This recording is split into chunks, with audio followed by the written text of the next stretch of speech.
Do I really want to talk about Fourth Wing?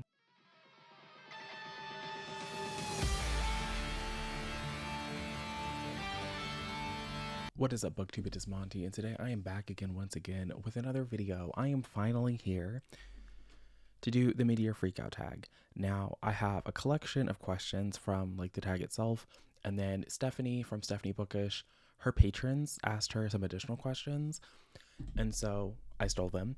And then Jesse from Jesse the Reader, he came up with like an entirely, a partially new mid-year check-in tag, so I stole some of the questions from him that I wanted to answer that didn't already overlap with the existing tag. And then Gavin from How to Train Your Gavin had some questions in his video that were not in the list of questions that I already had, and so links to channels and videos and everything like that will be down below in the description box. I'll also have again, the amalgam of questions that I'm answering. This could wind up being a long video, so you might want to get a snack, you might want to get a drink.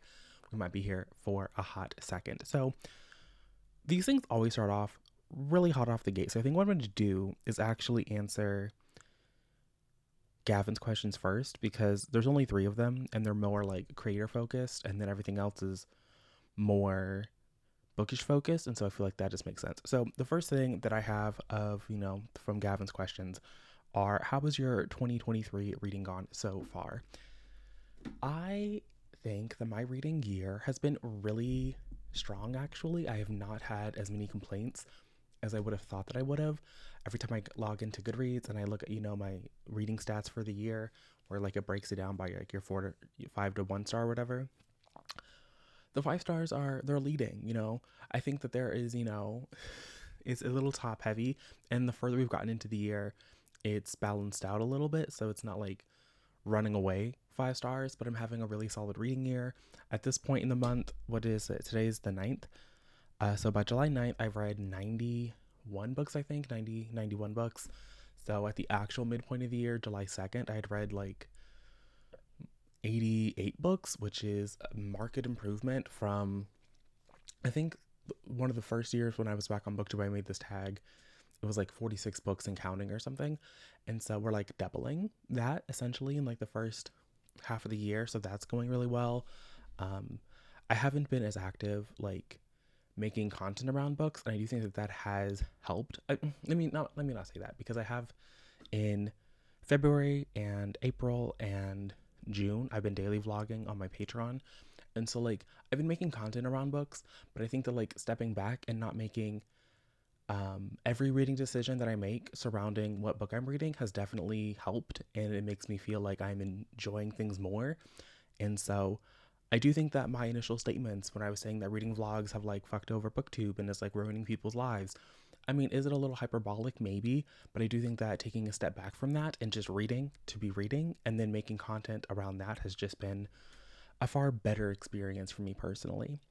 The next question from Gavin is, any videos that you thought would flop and they did well? And I have to say that there's only been, well, one, there's not really a whole lot to choose from, right? Because I haven't been making as much content, but I made I repurposed some of my February content from Patreon into a Stephen L. Carter reading vlog, because I discovered Stephen L. Carter in February, and that video did surprisingly well. I wouldn't say that he is like an obscure author, because this man is on the New York Times bestseller list. He has written several of those, but in the bookish space on BookTube and the kind of audience that I have, he's not an author that I would associate with a vlog performing as well as any of my other vlogs, and it's performed better than some vlogs at this current moment. So yeah, I mean, I can't say that I'm mad that that video didn't flop. I was actually very pleasantly surprised that you guys enjoyed that as much as I enjoyed reading his books.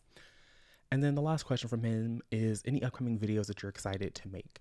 Well, I'm currently in the middle of a July project. I know. I mean, in spoiler alert, this project is a little bit cursed, but even though I said I've been enjoying making content around the books that I've already wanted to read and not going out of my way to make content around a theme or a concept, I am making one in the month of July. And like I said, it's a little cursed, but if all goes well, that'll be up this month. I had another idea for the month of July. We'll see if that one also comes to fruition. We might not get to that, but So far, there's a July video in the works, and there was a December video in the works, like my magnum opus, my ode to BookTube, if you will. But I'm very behind on that project, and so I'm still very much looking forward to making it, and I'm still going to make it. It just might be a 2024 release and not a 2023 release, as I initially envisioned. So now we can scroll back up to the top of my little notes app here, and we can start answering the traditional mid-year check-in question. So first one, right out the gate, what is the best book you've read so far in 2023? For me, that has to go to Natural Beauty by Ling Ling Wang.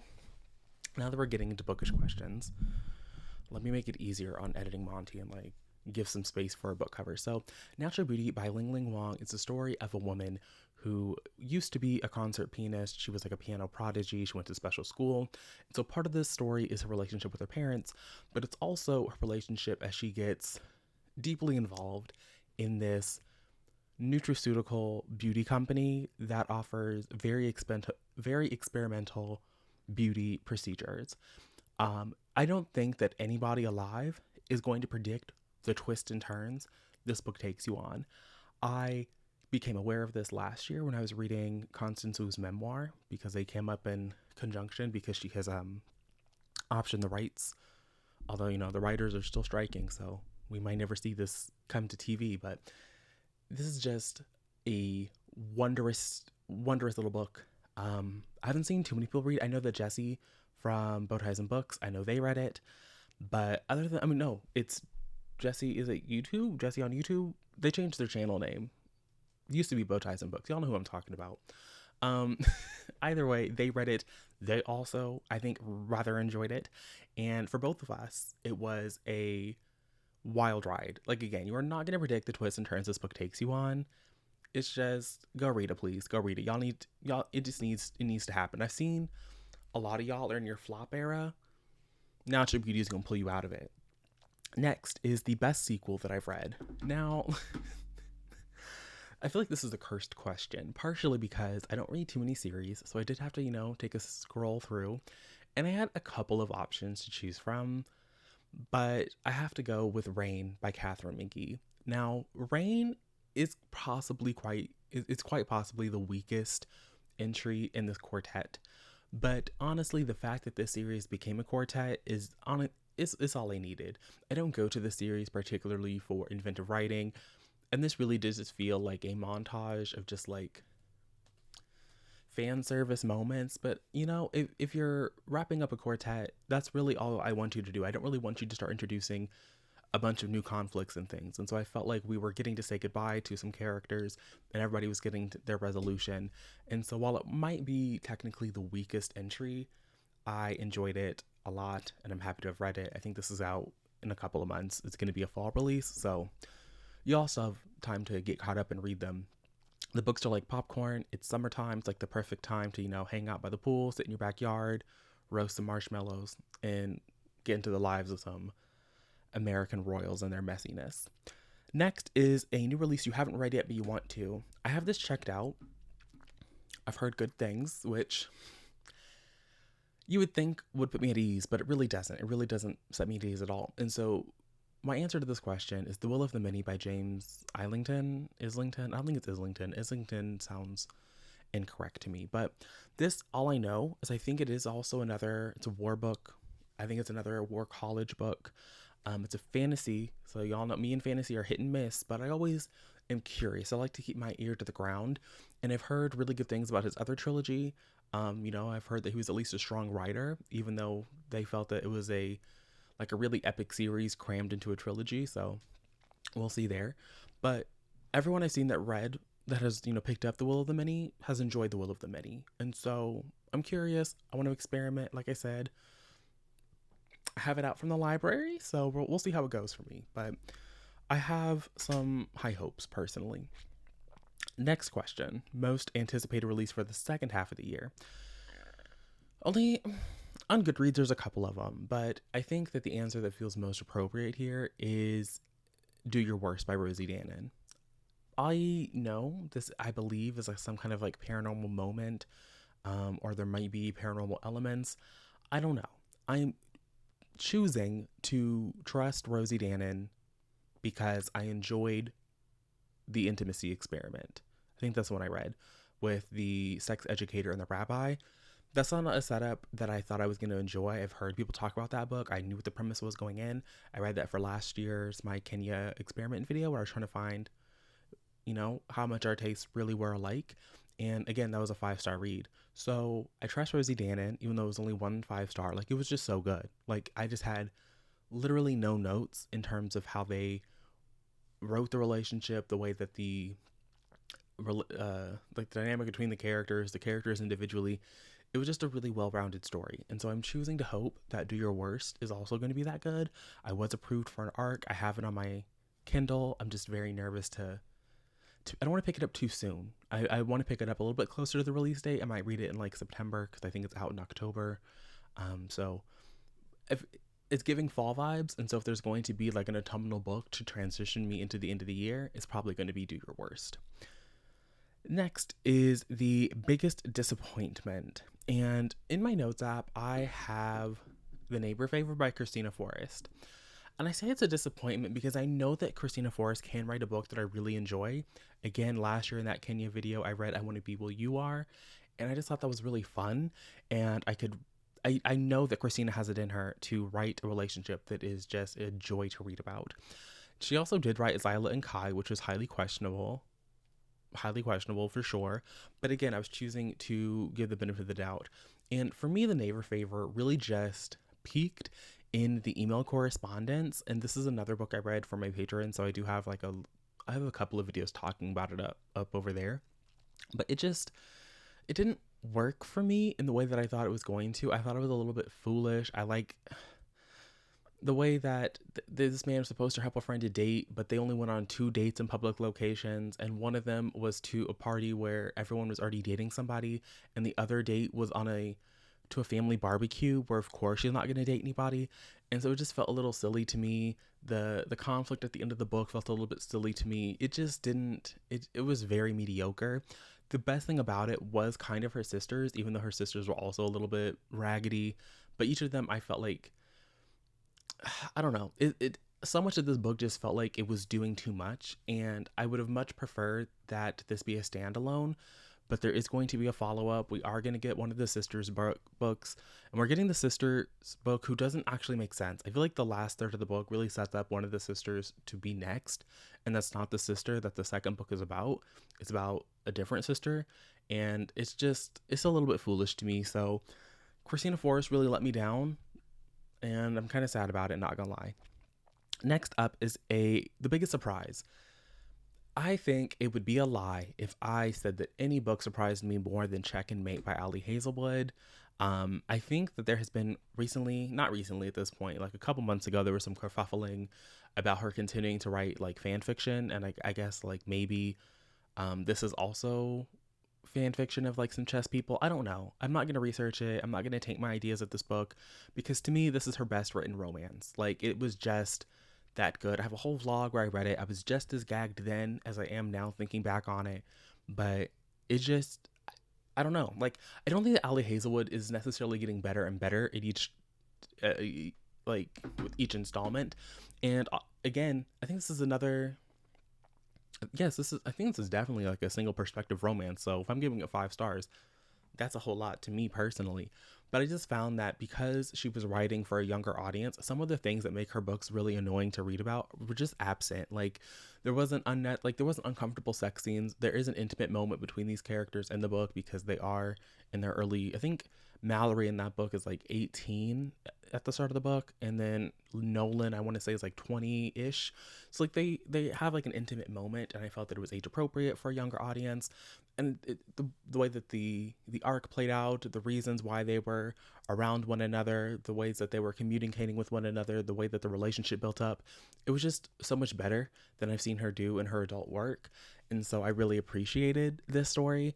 And so Ali Hazelwood, I'm not giving up on her. Now, if you had told me last year when I was reading The Love Hypothesis and Very Confuzzled, or even when I read Love on the Brain and I said, okay, 3 stars, that in 2023 I would read more Ali Hazelwood and be on board for her little paranormal shifter romance.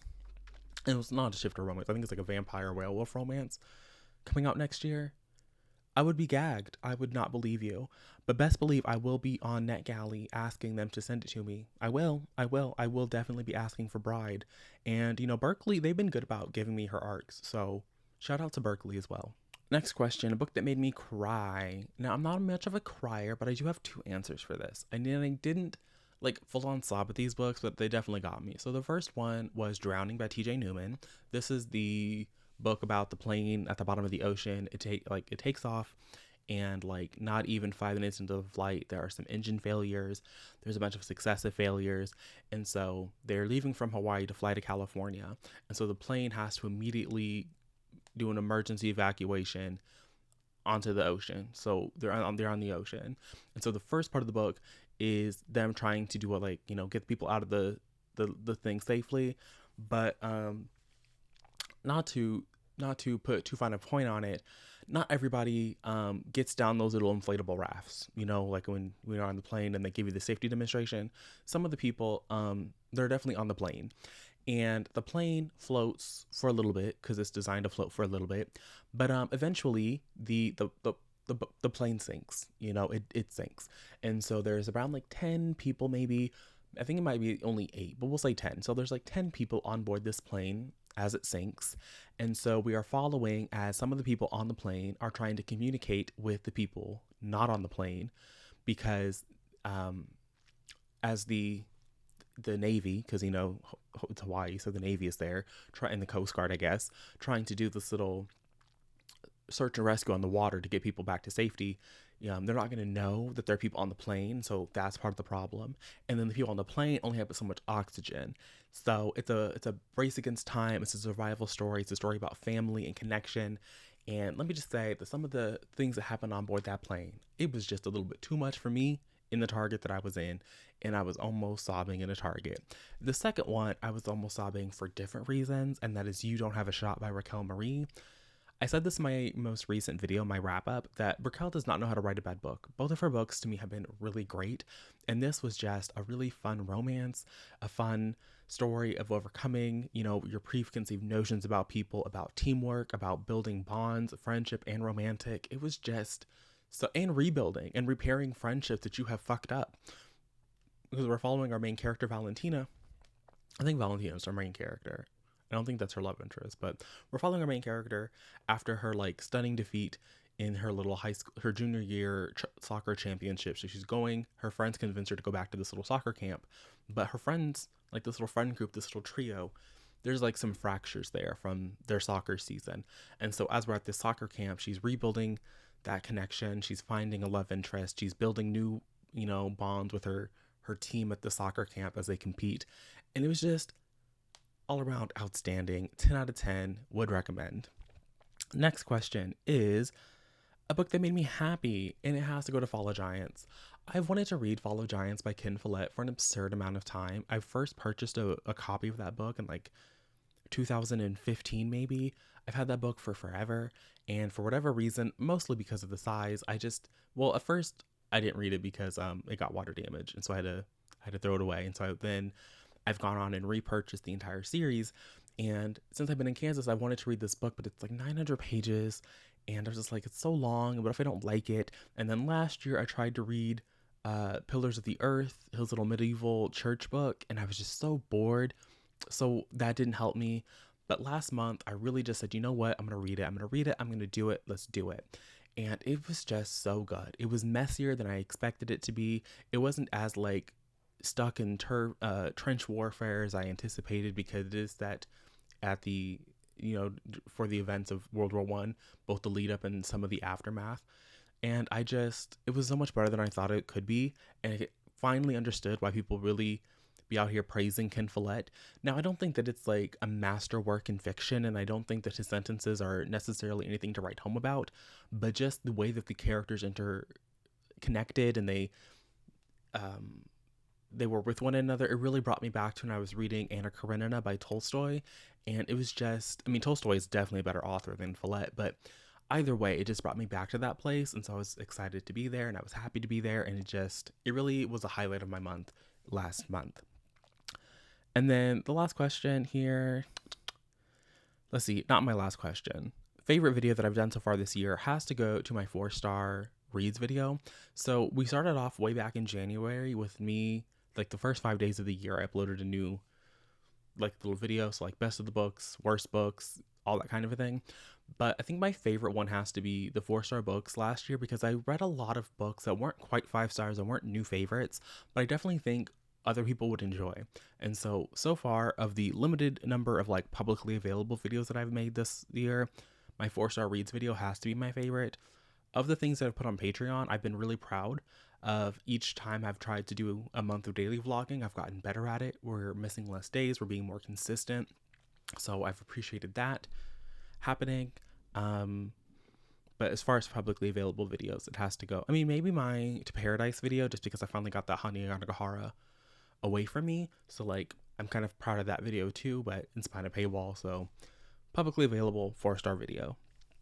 And we already went over a book that I need to read by the end of the year, just things for that secret project that I am behind on. So we have 4 questions from Stephanie, and then we have the Just of the Reader question. So Stephanie's patrons asked her a book that you wish you could unread. And for me, that has to go to The Blood Gift by Annie Davenport.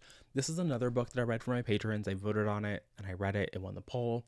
This is the sequel to The Blood Trials by Annie Davenport. I did not think The Blood Trials was a good book. I thought it was poorly executed. And The Blood Gift has been, I think, universally dragged as being a piss poor quality product. Like, even for fans of the first book, I've seen so many people not enjoying the second book. And I think that it's just because it ends in a place where you think it's going to start immediately from where it left off. And it does like this weird 30% of just dilly-dallying, and it does the same thing that the first book did, where it wraps up one storyline at like the 70% mark, and then it tries to do a second storyline for the last 30% of the book, and the last 30% of the book is just, it's too much story for the time that it has, and so it just doesn't feel good. It's not a pleasant reading experience, even if you are attached to the characters, because you want to be able to see them really thrive, and I don't think that the book allows you to do that, because there's not enough time for it. And so if I could unread a book, it would be that one, just because I know that going forward in my life, I'll probably enjoy complaining about To Paradise.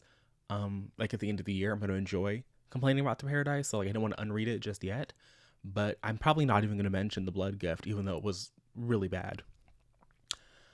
A book that I was most excited to discuss was definitely Natural Beauty by Ling Ling Wang, and then nobody read it, and I didn't make a video about it, so it's not like, but I don't know, I really enjoyed that book, and I wanted more people to read it, and so maybe when it's like spooky season, although it's not really, I think you could definitely classify it as a horror book, but I just need people to read it. I need people to read it, so this spooky season, I'm looking forward to thoughts and opinions on that one, so that I can have conversations about it with people that have actually read it.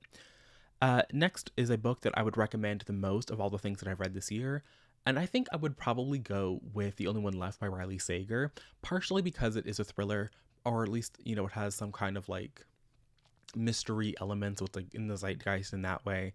It's by Riley Sager. He's a popular person. I know that a lot of people have been burned by him recently, or have been burned by him routinely, and so they have given up on him as an author, which I think is perfectly fine. But I think that The Only One Left, even if you only give it 3 stars or you give it like 2 stars, I think that like it is a very straightforward book, and it has a mission, and it sets out to do that, and it doesn't try and trick the reader or think that it's smarter than the reader. It's a tightly plotted book that is a little bit atmospheric, and it keeps the reader on its toes. And so I think that I don't think that it might not be like your new favorite book, but I think that it'll be an enjoyable afternoon spent reading, if nothing else. And lastly, of the questions that her patrons asked her was an author you're giving up on. And for me, this was really easy, and it has to be The Good Doctor Professor Ashley Winstead, because this was just, I've not read a good book by them. Like, I really thought that after The Last Housewife, things were trending upward. I thought that there was really some smart sentences there. I just liked the way the book was constructed. And so I really thought that, you know, going forward, Midnight is the Darkest Hour, and maybe even their romances could be better. And this year, I read 3 books by them: Fool Me Once, The Boyfriend Candidate, and Midnight is the Darkest Hour. I gave all of them 1 stars. They already had 2 1 stars from me in the past. If anything, I felt like we were regressing with her as an author, and so I just don't see the need to continue to read from her I wish her nothing but the best, but me and Ashley Winstead are no more. Okay, on to the questions from Jesse the Reader. The first of his is just to talk about a new release from this year, good or bad. I'm going to take a minute to talk about Fourth Wing. I know I just uploaded my wrap up and I talked about it and I said I gave it 3 stars. Like, here's my thinking on this book. So to me, as I was reading it, as I've said before, as I said on Patreon, as I said on my Goodreads review, I think that Entangled has a formula. I think that Entangled looked at Crave and they saw how well that performed for them. Despite how many people did not like Crush or whatever, like the Tracy Wolf was like, that was a very successful endeavor for Entangled. And so I think that they looked at that and they actively decided they were going to pursue that in a more direct fashion. So they've created a specific fantasy romance imprint, which Fourth Wing is the, I think, lead title for this imprint. It's like their first foray into this. I think that it was very deliberately marketed. I think that it's been said that this had a deliberately short initial printing, which I believe it really caused sky high demand for this book. And I think that only the first printing of this book has the sprayed edges, which I think is also going to be a signature of this imprint going forward, with these limited runs in sprayed edges that for whatever reason are super popular.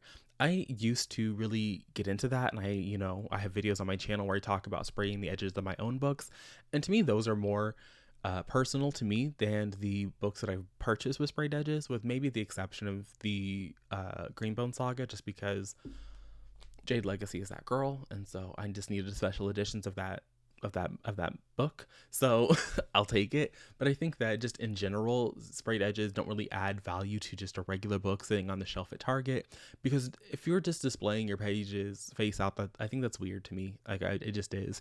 And so I do think that Entangled manufactured a successful book, and I'm not mad at them for doing so. I think that more publishers could probably stand to do something, I don't want to say similar, but at least market the books. And so I will say that Entangled marketed the book. And going back to what I was saying about Crave, is I think that they're drawn from the same cloth. Like, if you've read Crave, I don't think you could really be surprised at the way that Fourth Wing ends, because Crave ends the exact same way. Like, it is a blueprint that Entangled has.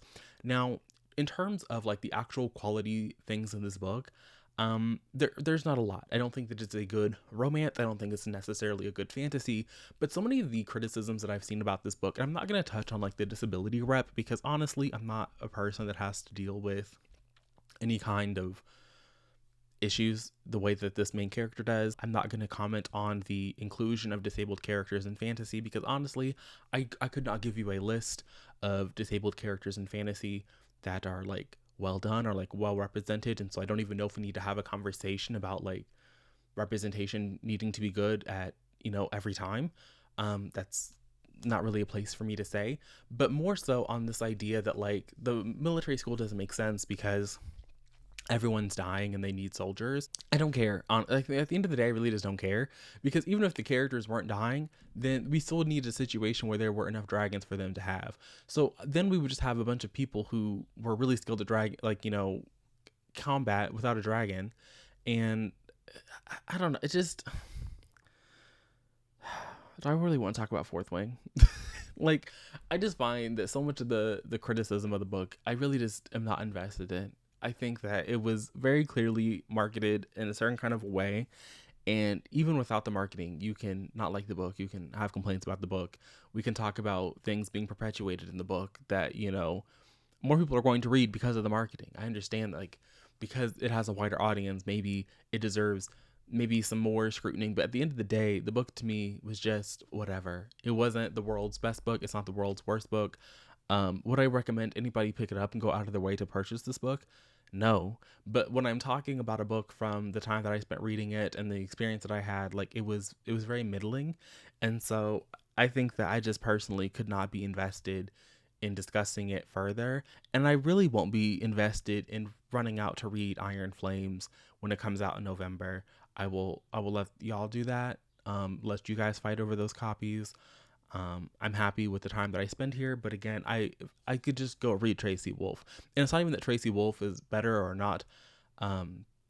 She probably has some of the same issues that Rebecca Yarros has, but at least those are characters that I am invested in and existed first, and so it's just that I would much rather go read about the vampires and the gargoyles and her own dragons than read about these people at war in this I think of all the things that we should be complaining about is that maybe the school doesn't make sense, but none of the politics of this world makes sense either. And it's not like it.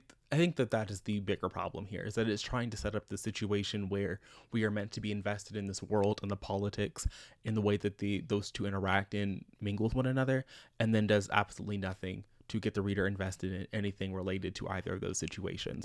And to me, it's a much more interesting conversation than why is everybody getting murdered at the school. Like, it just is. Next question from Jesse is, what genre have you read the most from this year? Very easy, contemporary fiction in all its forms. So if I like lump together, mystery thriller, contemporary romance, literary fiction, all of that, just general, nothing special is happening, that's my most read genre. And then things like probably urban fantasy, high fantasy, like all the little fantasy subcategories are probably second. And then sci-fi, I've read a handful of those, and a couple of nonfiction would be, wrapping up the categories or whatever. I'm not going to answer, do I feel like my reading tastes have shifted? I don't think so. I feel like I am finally divorcing myself from attempting to read fantasy as widely as I have in the past. Like, I just understand that it's really not my bag, and that I would much rather just reread fantasy that I know that I've enjoyed. I've been on TikTok a little bit recently, and so the girlies have me wanting to reread Sarah J. Maas. That might be a video that happens in the fall. It's not my winter video, but that might have to be a winter video just because I'm curious. And also, we're finally going to get the Crescent City conclusion, and I think that clearly, after the events of House of Sky and Breath, a reread of the series, not only Crescent City but everything, would probably be good. And then I could finally toss in Catwoman, so that could be fun, just for funsies, even though it has no connection at all. And then the last question is, what format have you been gravitating towards this year? And it's just audio. Last year I feel like it was much more evenly split, but this year I have 40 audiobooks, and then half of the arcs that I get on NetGalley, maybe not half, but a good 80 to 90% of those, if I'm reading it on my phone, which I don't like to do because I bought a Kindle specifically to read things on NetGalley, but if I am reading it on my phone, it's typically with Siri reading it to me. And so I don't count those as audiobooks in my spreadsheet, but auditory, like, having someone read the book to me, or technology read the book to me, is definitely how I've been getting through so many books. Like I said, I've read 90 books so far by today, and so I couldn't do that without audiobooks, partially because I have gotten more into the habit of listening to audiobooks while I'm at work, and I don't listen to nearly as many. I mean, I've never really been like a huge podcast person. I do have a podcast for like every day of the week, but it's like, one episode, so it'll be like maybe 1 hour. And then it's like Wednesday, I think there's like 2 podcasts that drop, so it's like 2 hours of podcasting that I listen to. So we're looking at like 8 hours of podcasting a week, which isn't a lot. That's like one audiobook, so yeah, me and audiobooks have been getting along better this year. I still check out books physically from my library. It's still, and even when I get my audiobooks, the vast majority of all the material that I read comes from my library or from NetGalley.